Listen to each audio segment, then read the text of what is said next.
சரியாக 6 மணி கிரீஸ் என்ற சப்தத்துடன் பேருந்து நின்றது. தாம்பரம் எல்லாம் இறங்குங்க. கண்டக்டரின் சத்தத்தில் சோம்பல் முறித்தவரே எழுந்தேன். நல்ல தூக்கத்தை கெடுத்துடான் வா, மனதில் திட்டியவாறே பேருந்தை விட்டு இறங்கினேன். தன் பர்ஸை திறந்து போகும் அட்ரஸை சரிபார்த்தேன். காலையிலே நேரத்துல ஏன் போகணும், மனதில் நினைத்தவாறு பக்கத்தில் இருந்த டீக்கடையில் முகத்தை அலம்பி டீயை குடித்துவிட்டு ஆட்டோ ஏறி புறப்பட்டேன். என்னை பற்றி ஒரு சின்ன அறிமுகம். என் பெயர் அருண். தென் மாவட்டத்தில் பிறந்த 21 வயது இளைஞன். மாணவன் என்றே சொல்லலாம். ஓரளவு செழிம்பான குடும்பம். மான மரியாதையோடு வாழுகின்ற குடும்பத்திற்கு ஏற்றாற்போல் ஒழுக்கமாய் வளர்ந்தவன். பெண்கள் மீது கவனம் செலுத்த முடியாமல் எப்போதும் படிப்பு படிப்பு என்று இருப்பவன். இப்போது கூட பட்டப்படிப்பிற்காக கல்லூரியில் சேர்ந்து படிக்க சென்னை வந்துள்ளேன். ஹாஸ்டல் சாப்பாடு பிடிக்காததால் எனக்கு தெரிந்த வீட்டின் மேல் பகுதியில் வாடகை எடுத்து தங்கி படிக்க வந்துள்ளேன். சரியாக ஆட்டோ வீட்டை அடைந்தது. இறங்கியவன் எதிரில் இருந்த வீட்டை பார்த்தேன். பரவாயில்ல, வீடு ஓரளவு காம்பேக்டா இருந்தாலும் நாலாபுறமும் விசாலமான காலியிடம். அதுல எல்லா இடத்திலும் மரங்களும் நட்டு வச்சிருக்காங்க. கொய்யா மரத்துல இருந்து தேங்காய் மரம் வரை எல்லாம் நல்லா இருக்கு. நமக்கும் படிக்கிறதுக்கு நல்லா வசதியாதான் இருக்கும் நினைத்து கொண்டே வீட்டின் காம்பவுண்ட் கேட் முன்பு வந்து நின்றேன். சார் சார், பதில் எதுவும் வரவில்லை. அம்மா அம்மா திருப்பி பலமாகவே கூப்பிட்டேன். யாருப்பா என்ற ஒரு குரல். ஒரு 28 வயது பெண் என்னை நோக்கி கேட்டருகே வந்தாள். அக்கா, இது 37 நம்பர் பார்வதியம்மா வீடுதானே? ஆமா, நீங்க யாரு? அக்கா, என் பேரு அருண், நான் உங்க ஊர்க்காரன்தான். மேல் வீட்டை வாடகை எடுத்து தங்கி படிக்கச் வந்திருக்கேன். இது பார்வதியம்மா வீடுதானே?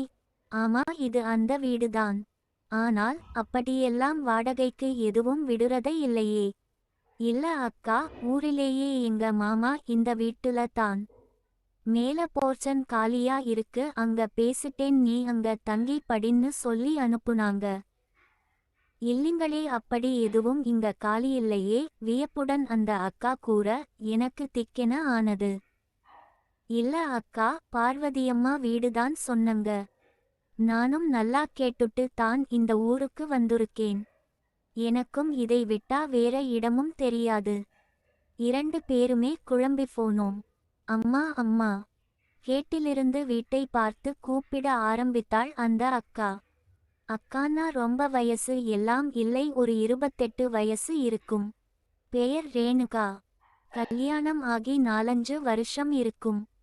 அவளுடைய கணவன் கல்யாணமா புதுசுலேயே பணம் சம்பாதிக்க வெளிநாடு போனவன் தான். இன்னும் கான்ட்ராக்ட் முடியாமல் அங்கேயே தங்கியுள்ளான். கொழுத்த பணம் சம்பாதித்து அவன் அனுப்ப நல்லா திமிசு கட்டையாட்டம் திமிரிக்கொண்டிருந்தாள். மாநிறமாக இருந்தாலும் நல்ல உயரமாக குதிரை போல. அவளின் கூந்தல் பின்பக்கம் மேட்டை தாண்டி கீழே இறங்கியிருக்ககும். என்னடி, என்னை எதுக்கு கூப்பிடுற? கேட்டுக்கொண்டே ஒரு 48 வயசுக்கு மேல் இருக்கும் அம்மா இவர்கள் பக்கத்தில் வந்தாள். அவள் பெயர் தான் பார்வதி. பார்வதி அம்மாவின் அழகு மகளோட அழகுக்குச் சளைத்தவள் இல்லை. அந்த அம்மாவுடைய கணவன் சின்ன வயசுலையே பரலோகம் போனதுனால யாரோட கையும் படமால் சரியான நாட்டுக்கட்டையாட்டம் இருந்தாள். சொத்து நல்ல வசதிதான். இந்த வீடு போக காம்ப்ளெக்ஸ் கடையெல்லாம் வாடகைக்கு விட்டு லட்சக்கணக்கில் வருமானத்தை வாங்கிக் கொண்டு இருப்பவள். அவள் ஏரியாவில் அவளுக்கு இளைஞர்கள் ரசிகர் பட்டாளம் தான் அதிகம். ஆனாலும் தன்னுடைய 2 மகள்கள் பாதுகாப்பு, குடும்ப கௌரவம் காரணமாக இவள் யாரையும் நெருங்கவிட்டதில்லை. நெருங்குனதும் இல்லை. என்னம்மா, வீடு ஏதாவது காலியா இருக்கா? இவரு வாடகை வீடு கேட்டு வந்திருக்காரு. அதை கேட்டவுடன் அந்த பார்வதியம்மா முகத்தில் ஒரு சின்ன புன்னகை. ஆமாமா, உன்கிட்ட சொல்ல மறந்துட்டேண்டி. நம்ம மேல் மாடி வீடு காலியாத்தானே இருக்கு. அதை இந்த தம்பிக்குதான் வாடகைக்கு விட்டிருக்கிறேன். யாரை கேட்டு வாடகைக்கு விட்ட? இல்லைடி, இந்த தம்பி நம்ம ஊருதான். நம்ம சொந்தக்காரரு தான், கேட்டாரு. அதுக்காக வாடகைக்கு விட்டுருவியா? அதுவுமில்லாம ஒரு பாமிலிக்கு விட்டா கூட பரவாயில்லை. ஆனா பேச்சுலர்ஸுக்கு எதுக்கு விட்டிருக்க? இவர்களின் உரையாடலை கேட்டு எனக்கு தலையே சுற்றியது. ஐயையோ, தெரியாம இங்க வந்துட்டேன் போல. தங்கவும் விடமாட்டேங்கிறாங்க. இப்ப ஊருக்கும் போக முடியாது. என்ன பண்றதுன்னு தெரியாமல் ஒரு மாதிரியாக முழித்துக்கொண்டு நின்றேன். சரி, வெளில வச்சு பேசிக்க வேண்டாம். முதல்ல அந்த தம்பி மேல போகட்டும். நாம உள்ள போய் பேசிக்கலாம்னு அந்த அக்காவை சமாதானம் செய்ய. அப்பத்தான் எனக்கு பால் வார்த்தது போல் இருந்தது.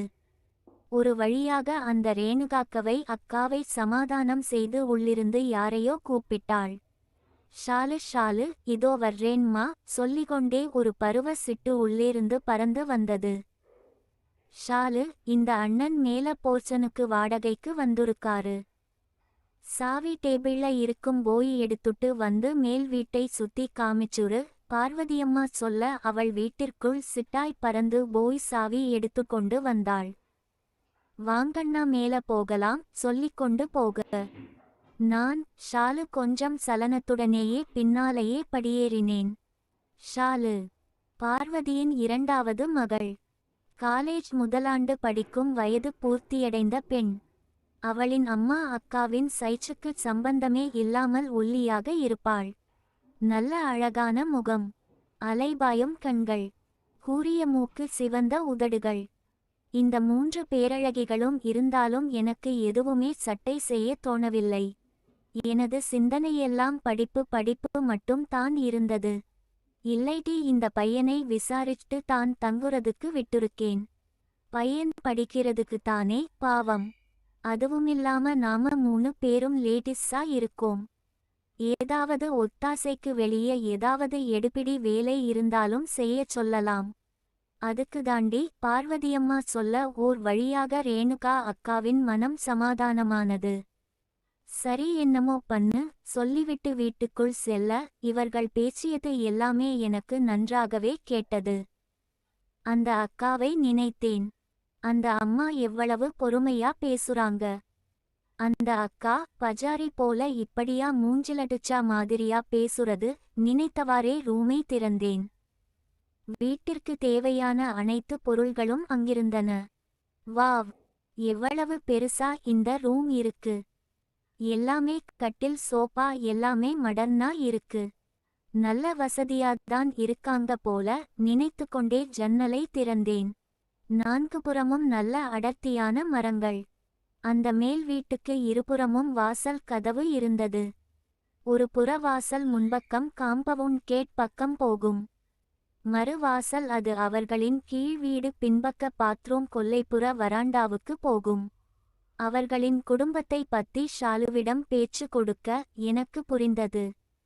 அவள் அம்மா பார்வதி, அவளின் மூத்த அக்கா ரேணுகா, இவள் ஷாலு, மொத்தம் 3 பேர் மட்டும்தான். காலையில பார்வதிம்மா அவங்களுக்கு சொந்தமான பேன்சி ஸ்டோருக்கு போன சாயந்திரம் தான் வருவாங்க. ஷாலுவும் ஸ்கூலுக்கு போனாள் என்றால் சாயந்திரம்தான் வீடு திரும்புவாள். அப்ப ரேணுகாக்கா மட்டும் தான் வீட்டில் தனியாக இருப்பாள். அவளும் அப்பப்ப அடிக்கடி அவளுடைய புகுந்த வீட்டுக்கு அவளோட மாமியாரை பார்ப்பதற்கு போய்விட்டு 1-2 நாட்கள் தங்கி விட்டுத்தான் வருவாள். வீடு தனிமையா அமைதியாக இருந்தாலும் எனக்கு கொஞ்சம் சங்கோஜத்தை கொடுத்தது. என்னடா எல்லாம் பொம்பளையாவே இருக்காங்க, நாமளும் பிரியா பனியன் ஜட்டியோட இருக்க முடியாது. அதுவுமில்லாம அந்த ரேணுகா அக்கா வேற ரொம்ப ரப்பா இருக்காங்க. கொஞ்சம் சலிப்பு ஏற்பட்டாலும் அந்த வீட்டின் இயற்கை சூழ்நிலை எனக்கு நிம்மதி கொடுத்தது. அன்றைக்கு ரெஸ்ட் எடுத்துவிட்டு அடுத்த நாள் காலையில் கல்லூரியில் சேர்ந்தேன். தினமும் காலையிலே வேகமாக கல்லூரிக்கு போனாள். மாலையில் கல்லூரி முடிந்த பிறகு ஊரை சுற்றிவிட்டு 8 மணிக்கு வந்து கதவை சாத்தி விட்டு படுத்துவிடுவேன். இப்படியே 1 மாசம் போனது. என்னோட அமைதி எந்த தொந்தரவு செய்யாமல் இருப்பதை பார்த்து பார்வதியம்மாவுக்கும் ரேணுகாக்காவுக்கும் என்னை ரொம்பவே பிடித்து போயிற்று. அன்று ஒரு நாள் கல்லூரி விடுமுறை. வீட்டில் நான் நன்றாக தூங்கிக் கொண்டிருந்தேன். கதவு தட்டும் சத்தம். நான் படக்கென எழுந்து நீட்டாக ட்ரெஸ்ஸை மாறி கதவை திறந்தேன்.